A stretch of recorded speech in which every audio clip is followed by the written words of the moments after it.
നമസ്തേ. അഭിമാന നേട്ടവുമായിട്ട് വീണ്ടും ഇന്ത്യ ലോകത്തെ 4ാമത്തെ സാമ്പത്തിക ശക്തിയായിട്ട് ഇന്ത്യ വളർന്നിരിക്കുകയാണ്. അത്തരത്തിലുള്ള റിപ്പോർട്ടുകളാണ് പുറത്തു വരുന്നത്. ഏതൊരു ഇന്ത്യക്കാരനും അഭിമാനം തോന്നുന്ന നിമിഷങ്ങൾ തന്നെയാണ്. യഥാർത്ഥത്തിൽ ഇതിനെ നമ്മൾ എങ്ങനെയാണ് മനസ്സിലാക്കേണ്ടത്? എന്തൊക്കെ അടിസ്ഥാനത്തിലാണ് ഇപ്പോൾ ഇന്ത്യ വീണ്ടും കുതിച്ചു പൊങ്ങിയിരിക്കുന്നത്? ശരിയാണ്. ഈ കഴിഞ്ഞ ദിവസം ആധികാരികമായ കണക്കുകൾ IMF പുറത്തുവിട്ടിരുന്നു. അതനുസരിച്ച് ലോകത്തിലെ 4ാമത്തെ ഏറ്റവും വലിയ GDP ഉള്ള രാജ്യമാണ് ഇന്ത്യ. നമുക്ക് മുന്നിൽ ജർമ്മനി, പിന്നെ ചൈന, അമേരിക്ക, US ഇങ്ങനെ 3 രാജ്യങ്ങൾ മാത്രമേ ഉള്ളൂ. ഇന്ത്യൻ സമ്പദ്ഘടനയെ 4 ട്രില്യൺ മൂല്യമുള്ള ഒരു സമ്പദ്ഘടനയായിട്ടാണ് IMF കണക്കാക്കിയിട്ടിരിക്കുന്നത്. അതായത് നമ്മൾ മനസ്സിലാക്കേണ്ടത് 2013-14 ഒരു 10 വർഷത്തിന് മുമ്പുള്ള ഒരു കാലഘട്ടത്തിൽ ഇന്ത്യൻ സമ്പദ്ഘടന അതിന്റെ മൂല്യം കണക്കാക്കിയിരുന്ന 1.8 ട്രില്യൺ US$ മൂല്യമുള്ള ഒരു സമ്പദ്ഘടന എന്നായിരുന്നു ഇന്ത്യൻ സമ്പദ്ഘടനയെ വിശേഷിപ്പിച്ചിരുന്നത്. ആ 1.8 ട്രില്യൺ മൂല്യമുള്ള ഒരു സമ്പദ്ഘടനയിൽ നിന്നും ഇന്ന് 4 ട്രില്യൺ US$ മൂല്യമുള്ള ഒരു സമ്പദ്ഘടനയായി ഇന്ത്യ വളർന്നിരിക്കുന്നു. അതിവേഗം ഒരു വലിയ വളർച്ചയാണ്. ഞാൻ ആലോചിക്കുന്നത് 1980-കളുടെ ഒടുവിലും അതുപോലെ 1990-കളിലുമൊക്കെ ഈ പാശ്ചാത്യ ലോകം നമ്മളെ ഒരുമാതിരി പുച്ഛിച്ച് ഹിന്ദു റേറ്റ് ഓഫ് ഗ്രോത്ത് എന്ന ഒരു പ്രയോഗം തന്നെ അവരുണ്ടാക്കി. അതൊരു ഒരു ഒരു മതപരമായിട്ട്, അതിപ്പം നമ്മൾ ഇസ്ലാമോഫോബിയ എന്നൊക്കെ പറയുന്ന പോലെ ഒരു ഹിന്ദു കണ്ടംറ്റ് അതിലുണ്ടായിരുന്നു, ഒരു അവജ്ഞ. അതായത് 2-3% വളരുന്ന ഒരു ചെറിയ വളർച്ചയുള്ള ഒരു സമ്പദ്ഘടന. അതായിരുന്നു വലിയ പാശ്ചാത്യ സാമ്പത്തിക വിദഗ്ധരൊക്കെ ഹിന്ദു റേറ്റ് ഓഫ് ഗ്രോത്ത് എന്ന് പറഞ്ഞു. ഇന്ന് അവർക്ക് 2% പിന്നെ ആനുവൽ ഗ്രോത്ത് രേഖപ്പെടുത്താൻ അവരിങ്ങനെ കിടന്ന് തലകുത്തി മറിയുകയാണ്. അപ്പൊ നമ്മള് വളരെ കൺസിസ്റ്റന്റ് ആയിട്ട് ഏതാണ്ട് 6.5% വളർച്ച ഇന്ത്യ എല്ലാ വർഷവും രേഖപ്പെടുത്തുന്നുണ്ട്. അതിൽ താഴോട്ട് പോകാറില്ല. ചിലപ്പോഴെങ്കിലും 7%, 8% ഒക്കെ വന്നിട്ടുണ്ട്, അതിൽ മുകളിൽ പോയിട്ടുണ്ട്. അപ്പൊ ഞാൻ പറഞ്ഞു വരുന്നത്, ഇന്ത്യയുടെ ഈ അതിശയകരമായ ഈ സാമ്പത്തിക വളർച്ച ഏതാണ്ട് 10 കൊല്ലം കൊണ്ട് നമ്മുടെ സമ്പദ്ഘടന ലോകത്തിലെ തന്നെ 4ാമത്തെ വലിയ സമ്പദ്ഘടനയായി മാറിയിരിക്കുന്നു. അത് നമ്മുടെ മുന്നിൽ ഇനിയും ജർമ്മനി, 3 രാജ്യങ്ങൾ മാത്രമേ ഉള്ളൂ.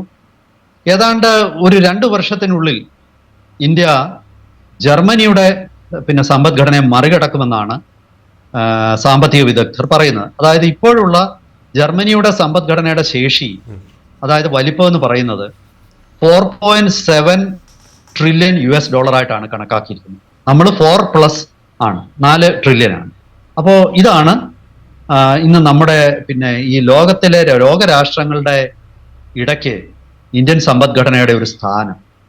ഇത് ഈ പരമ്പരാഗത പാരാമീറ്റേഴ്സ് വെച്ചിട്ടാണ്. സാർ, ഇതിൽ ഒരു നിർണായകമായിട്ടുള്ളൊരു നമ്മൾ പരിശോധിക്കേണ്ട ഒരു കാര്യം എന്ന് വെച്ച് കഴിഞ്ഞാൽ, നമ്മൾ ഈ സാമ്പത്തിക സ്ഥിതി വലിയ രീതിയിൽ ഉയരുമ്പോഴും ഇവിടുത്തെ പെർ ക്യാപിറ്റ ഇൻകം രാജ്യത്തിൻ്റെ വളരുന്നുണ്ടോ? അത് നമ്മൾ മനസ്സിലാക്കുന്നതനുസരിച്ചിട്ട് മറ്റ് പല ലോകരാജ്യങ്ങളെക്കാട്ടിയും വളരെ താഴ്ന്ന ഒരു അവസ്ഥയിലാണ് നമ്മുടെ ഈ ഒരു പെർ ക്യാപിറ്റ ഇൻകം എന്ന് പറയുന്നത്. അപ്പം അതിലെന്തുകൊണ്ടാണ് മാറ്റം സംഭവിക്കാത്തത്? അല്ലെങ്കിൽ അത് ഇപ്പോഴും എന്തുകൊണ്ടാണ് താഴ്ന്നുകൊണ്ട് തന്നെ ഇരിക്കുന്നത്? ഇല്ല, ഗൗതം പറഞ്ഞതിൽ വസ്തുതയുണ്ട്, ശരിയുമുണ്ട്, ശരികേടുമുണ്ട്. അതായത് ശരിയാണ്, ഇന്ത്യയുടെ പെർ ക്യാപിറ്റ പ്രതിശീർഷ വരുമാനം എന്ന് പറയുന്നത് നമ്മോടൊപ്പം ഉള്ള വലിപ്പമുള്ള സമ്പദ്ഘടനകളെ ഒക്കെ അപേക്ഷിച്ച് നമ്മൾ വളരെ താഴെയാണ്, സംശയമൊന്നുമില്ല. പക്ഷെ അത് താഴ്ന്നു പോയിക്കൊണ്ടിരിക്കുകയാണെന്നുള്ളത് അല്ല, അത് വസ്തുതാവിരുദ്ധമാണ്. അത് താഴ്ന്നു പോയിക്കൊണ്ടിരിക്കുകയല്ല. നമ്മുടെ പ്രതിശീർഷ വരുമാനം കഴിഞ്ഞ കാലങ്ങളിലായിട്ട് നല്ല രീതിയിൽ അത് വളരുന്നുണ്ട്. ഇപ്പം ഞാൻ വീണ്ടും ഈ 2013-14 കണക്കെടുത്താൽ അന്ന് ഇന്ത്യയുടെ പ്രതിശീർഷ വരുമാനം ഏതാണ്ട് 84,000 രൂപ, ഒരു വർഷം 84,000 രൂപ എന്നുള്ള ഒരു കണക്കായിരുന്നു.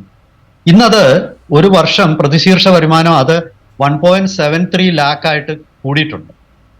അതായത് 83,000-84,000 എന്നുള്ളതിൽ നിന്നും 1.25 ലക്ഷത്തിലേക്ക് എത്തിയിരിക്കുന്നു. പ്രതിശീർഷ വരുമാനം. അതായത് പ്രതിശീർഷ വരുമാനം ഇരട്ടിയോളമായിരിക്കുന്നു. അപ്പൊ പ്രതിശീർഷ വരുമാനത്തിൽ നമ്മൾ വളർന്നിട്ടുണ്ട്, വളർച്ചയുണ്ട്, കൃത്യമായ നല്ല രീതിയിൽ തന്നെ വളർന്നിട്ടുണ്ട്.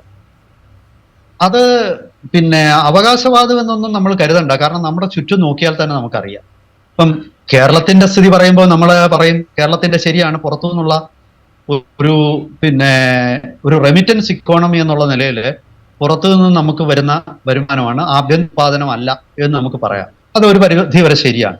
പക്ഷേ നിങ്ങൾ ചിന്തിക്കേണ്ട ഒരു കാര്യം, ഒരു 2010 മുമ്പുള്ള കാലഘട്ടത്തിൽ കേരളത്തിൽ ജോലി തേടി എത്തിയിരുന്ന നമ്മുടെ തൊട്ടടുത്ത സംസ്ഥാനമായ തമിഴ്നാട്ടിൽ നിന്നുമാണ്. ഈ കേരളത്തിന്റെ സാമ്പത്തിക തലസ്ഥാനമാണ് കൊച്ചി, എറണാകുളം. ആ കൊച്ചിയിലെ കലൂരൊക്കെ എനിക്ക് ഓർമ്മയുണ്ട്.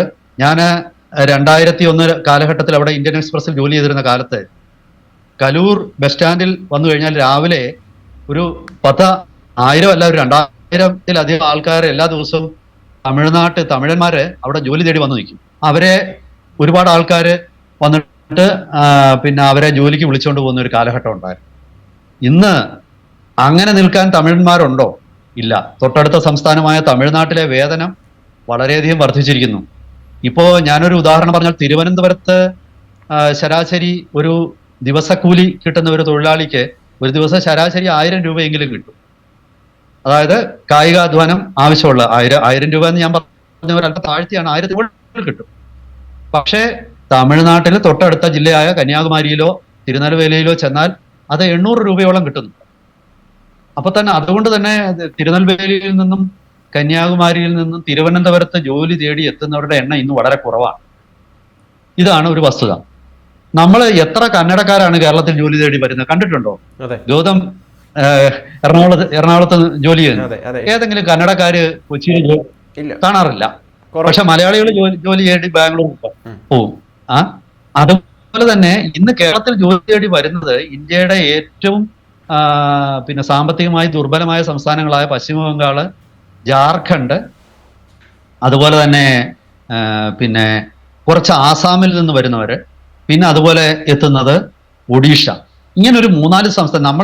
അവര് പിന്നെ എല്ലാവരും ബംഗാളികളെന്ന് പറയുന്നുണ്ടെങ്കിലും അവർ കൂടുതലും ഈ പറയുന്ന 4 സംസ്ഥാനങ്ങളെങ്കിലും ഏതാണ്ട് സർക്കാരിന്റെ കണക്ക് എനിക്ക് തോന്നുന്നു സെന്റർ ഫോർ ഡെവലപ്മെന്റ് സ്റ്റഡീസിന്റെ ഒരു കണക്കനുസരിച്ച് ഏതാണ്ട് 50%-ലധികം ബംഗാളികൾ തന്നെയാണ് കേരളത്തിൽ എത്തുന്നത്.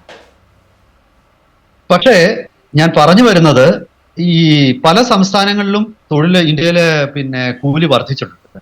ഞാൻ ന്യൂഡൽഹിയിൽ ജോലി ചെയ്തിരുന്ന ഒരാളാണ്. ആ ഒരു കാലഘട്ടത്തിലെ അപേക്ഷിച്ച് ഇന്ന് എന്നോട് പലരും പറയും ഡൽഹിയില് ഏറ്റവും കുറഞ്ഞത് ഒരു 700 രൂപയെങ്കിലും കൊടുക്കാതെ വീട്ടു ജോലിക്ക് ആളിനെ കിട്ടില്ല പ്രതിദിനം.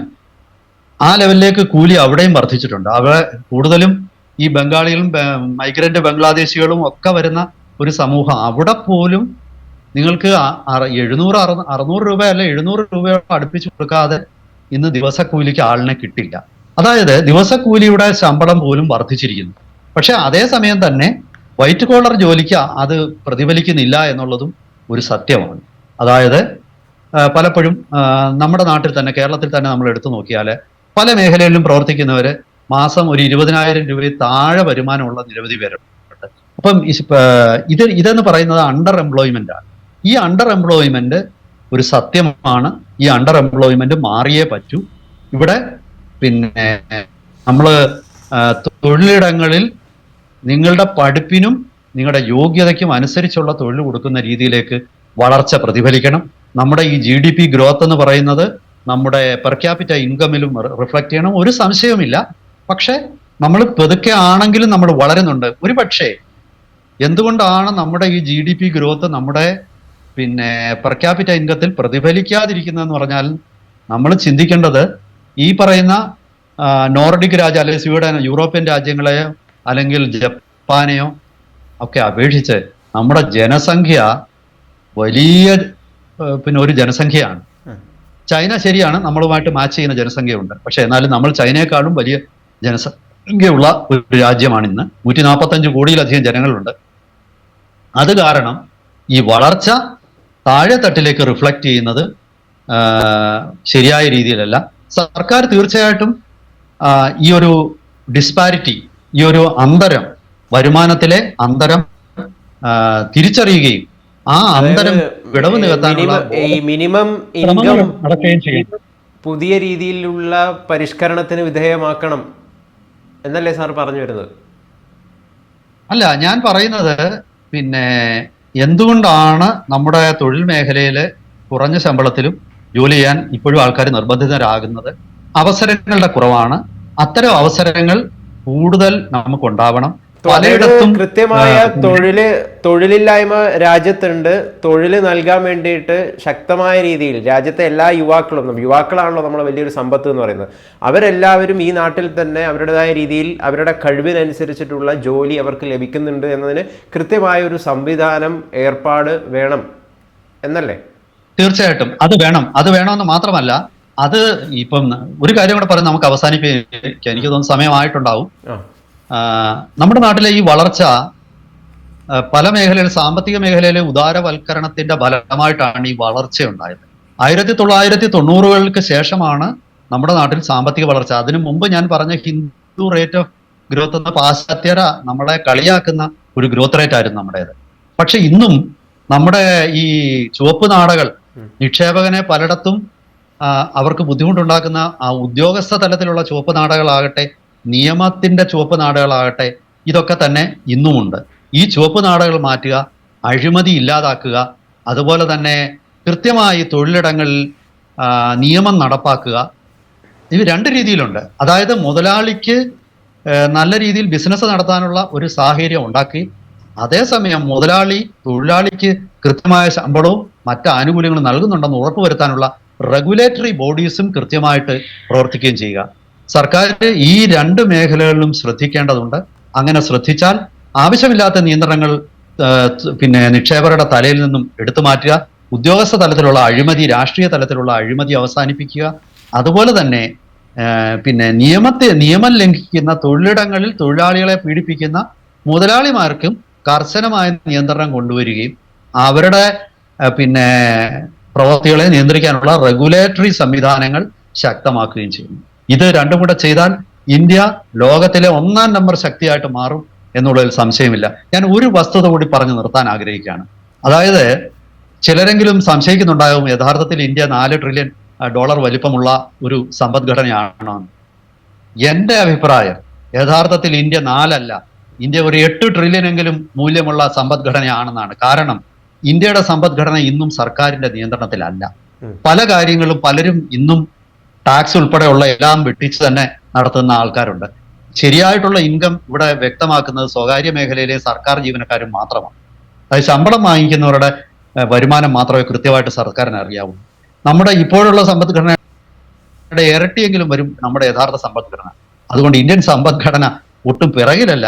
പക്ഷേ എല്ലാവരും നികുതി കൊടുക്കുന്ന, എല്ലാവരും അവരുടെ വരുമാനം വ്യക്തമാക്കുന്ന രീതിയിൽ സുതാര്യമാവണം. അതാണ് എനിക്ക് പറയാനുള്ളത്. ഇത് അങ്ങനെ സംഭവിച്ചാൽ തന്നെ നികുതി വരുമാനം കൂടുകയും നമ്മുടെ രാജ്യം കൂടുതൽ പുരോഗതിയിലേക്ക് പോകും.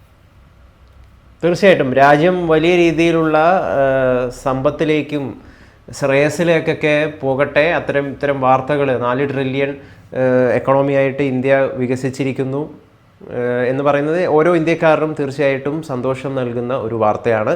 പക്ഷേ ഇന്ത്യ കൂപ്പുകുത്തിയിരിക്കുന്നു എന്ന് പറയുമ്പം വലിയ രീതിയിൽ അത്തരം വാർത്തകൾ പ്രചരിക്കുകയും പല സ്ഥലങ്ങളിൽ എത്തിക്കുന്നവർക്കൊക്കെ ഒരു പക്ഷേ ഈ വാർത്ത വലിയ രീതിയിലുള്ള ബുദ്ധിമുട്ടുണ്ടാക്കുന്നുണ്ടാവും. അവർ ബുദ്ധിമുട്ട് തന്നെ അനുഭവിക്കുക. ഇന്ത്യ വികസിക്കുകയാണ്. അപ്പോൾ എന്തായാലും ഈ ചർച്ചയിൽ പങ്കെടുത്തതിന് വളരെയധികം നന്ദി സാർ.